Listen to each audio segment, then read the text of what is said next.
the Lord. In the work of the Lord. Right. In the work of the Lord. For as much as ye know that your labor is not in vain in the Lord. That's clear. They ain't talking about going out there. You got to be out your mind to work 4 and 5 jobs. And not only that, if you're working 4 or 5 jobs, how do you get the time to study? Right. You ain't studying if you got 4 or 5 jobs. Right. It's impossible. Right. That's right. What you got for me, bro? Right. 2 Timothy chapter 4, verse 5. But watch thou in all things, endure afflictions, do the work of an evangelist. Make full proof of thy ministry. That was the point. The point is the Lord said, do the work, man. You understand? Your work is in the Lord, man. The work that you're supposed to be steadfast in, like we read in 1 Corinthians 15 and 58, is the work of the Lord. The hell with a little menial $7 an hour job from the so-called white man. The Lord is providing us our daily bread, man. How will the Lord give it to us, man? Be content therewith, man. And the Lord is going to sustain you, man. Your focus is supposed to be doing the work of the Lord.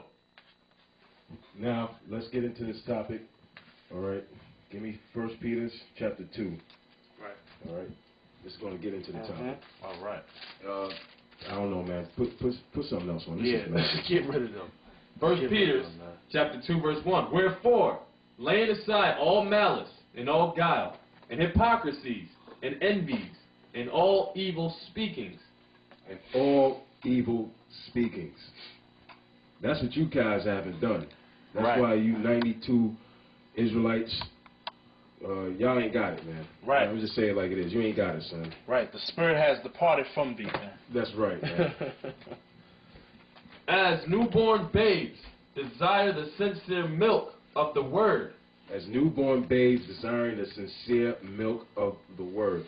Okay, that's how you got to get this word, like a newborn babe getting breastfed by his mother. Right. Well, the so-called the titty here, you know, is the Bible. Right. All right.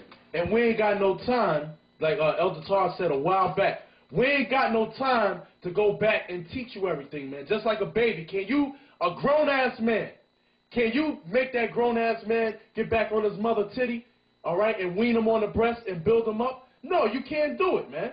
When you're a child, you do the things of a child. But when you're a man, you're supposed to put away childish things. Brother, we ain't got no time to be going back and teaching you the basics of this truth, man. If you have departed from the faith, man, the Lord got judgment coming for you. That's right. And I'm going to say this, too. You cats out here talking shit about Ariah, you better leave Ariah alone. Leave that man alone. I'm going to say it again. You better leave. This is Makawana telling you niggas out here and you cats out here, leave Ariah alone. If you read Zechariah, the 3rd chapter, you will leave him alone. That's right. And I don't give a fuck what some of you other Israelites say, oh, well, we can't prove that that's talking about Ariah, lawyer. The rest of you guys call yourself Israelites like you had the super duper Israelite came to the camp yesterday, gave a full, powerful salute, all out of damn season. Right. All out of damn season and out of damn order. And I hope he's watching this. Because that shit got to stop. Right. Interrupting the men of the Lord while they teaching so you can get off a salute. Right. Hey, man, we ain't in that time. We ain't in that time, man. It's a time of war. It's a time of war, and like I said, you keep talking about Ariah, Zechariah, the 3rd chapter. That's right. And in the Spirit revealed to me who Ariah was back in the ancient world, okay? And when I met up with the brothers at GMS, starting with Elder Tahar, it confirmed it. When we were sitting down talking at the Passover, it confirmed who I already thought. I was like, Ariah is this. I already knew it, but once I started talking to the elders, and they said, I was like, that's confirmed. And you niggas out there, I ain't going to tell you who he is. I'm not going to tell you who he is. That's it. Keep on reading. That's right. That ye may grow thereby. If so be ye have tasted that the Lord is gracious, to whom coming as unto a living stone, disallowed indeed of men. A living stone. Them niggas in that video wasn't live. Right. And the main live stone is Yahweh Shai, man. That's right. When he came down here. All right? But chosen of the Most High and precious, Ye also as lively stones, ye also as lively stones, are built up a spiritual house and holy priesthood to offer up spiritual sacrifices acceptable to the Most High by Yahushua. Wherefore also it is contained in the scripture, behold, I lay in Zion a chief cornerstone, elect, precious, and he that believeth on him shall not be confounded. That's talking about Yahushua. Unto you, therefore, which believe he is precious, but unto them which be disobedient, the stone which the builders disallowed, the same is made the head of the corners, and a stone of stumbling, and a rock of offense. Now remember that scripture, because that's going to go into Romans the 11th chapter 2, right. Yep.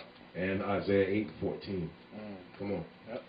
Even to them which stumble at the word, being disobedient. Because you niggas is disobedient. Right. Whereunto also they were appointed. But ye are chosen, ye are a chosen generation, a royal priesthood, a holy nation, a peculiar people, that ye should show forth the praises of him who hath called you out of darkness into his marvelous light. Come on. Which in time past were not a people. That's what I wanted. Which in time were not a people. Now give me Deuteronomy 32, verse 20, 21, and then hold Hosea, verse 1, 6 to 11. All right? Finish that up. Says, And you get Hosea. all right, 1 Peter 2 and 10. Which in time past were not a people, but are now the people of the Most High, which had not obtained mercy, but now have obtained mercy. Matter of fact, keep that scripture on deck for a little bit, but go to Hosea. Just keep that, All right. You got All it? right. Come. Deuteronomy chapter 32, verse 20. And he said, I will hide my face from them. I will see what their end shall be. For they are a very froward generation, children in whom is no faith. No faith. Now, it ain't saying children who can't keep the law. Right. Hey, if you got faith, you can keep the law. That's right. If you got faith, ain't nothing wrong with you stop eating pork. If you got faith, ain't nothing wrong with you for stop, whatever it is you're doing. You can keep those laws. You're not going to be saved by keeping those laws. You're going to be saved by faith. But if you ain't got it, son, you ain't got it. That's right. And it is impossible to please Yahweh Ba'Shem Yahushua without faith. That's right. And faith without works is dead. Yep. Verse 21. They have moved me to jealousy with that which is not the Most High. They have provoked me to anger with their vanities. And I will move them to jealousy with those which are not a people. I will provoke them to anger with a foolish nation. Which are not a people. Give me Hosea. Oh, you got it? Come. Oh, okay. Okay. We start from verse 10? 6. 6. Hosea, chapter 1, verse 6.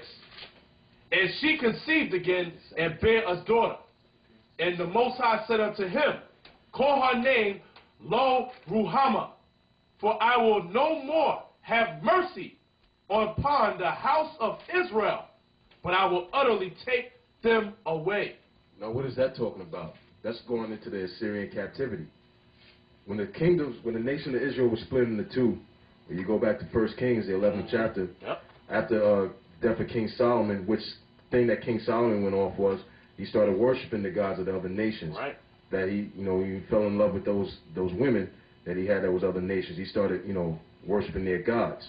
Right. All right. And when the kingdom was split after he died, Judah, Benjamin, Levi went with Rehoboam, which was a Judite. Right. And the other 10 tribes went with Jeroboam, which was an Ephraimite. And he kicked it off, when you go into Kings, the 12th chapter, by setting up 2 golden calves, telling them that these are your gods that brought you out of the land of Egypt. He did that because he didn't want the other 10 tribes to go down to Jerusalem to worship at the temple, because he feared that he would lose the kingdom to Judah. So that's why the Lord had to come and jack up Right. The 10